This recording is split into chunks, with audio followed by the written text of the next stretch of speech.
আজকের মেনুতেও কিন্তু আবার ছ্যাঁচড়া নিয়ে চলে এসেছি। ছ্যাঁচড়া না, সেটা পুঁই শাকের চচ্চড়ি বলতে পারেন। এতে কিন্তু মাছ কিচ্ছু পড়েনি, তেলও পড়েনি, চিংড়ি মাছও পড়েনি, মাছের মাথাও পড়েনি, তা সত্ত্বেও অত্যধিক সুন্দর খেতে হয়েছে। এটাও আমার চ্যানেলে খুব তাড়াতাড়ি আসবে।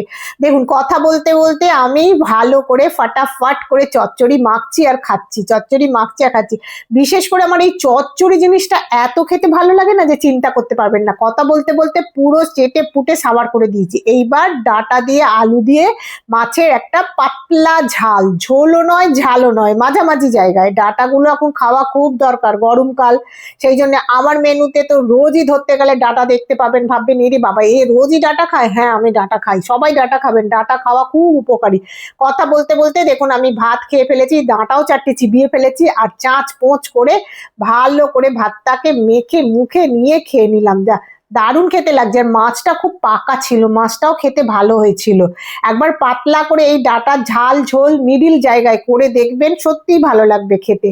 রোজই তো আমরা রিচ খাবার খাই, গরমে কিন্তু রিচ খাবার একদম খাবেন না, শরীর খারাপ করবে। একদম হালকা পাতলা, অথচ পাতলাও হবে না আবার গাঢ়ও হবে না, মাঝামাঝি জায়গায়। এই দেখুন, কথা বলতে বলতে মাছের কাঁটা বাছতে বাছতে আজকে আমি পেটি নিয়েছিলাম লেজার দিকে, এটাও খেতে আমার খুব ভালো লাগে। আর মাছের ছাল তো আমার সব থেকে ফেভারিট। কথা বলতে বলতে চেটে পুটে খাওয়া শেষ।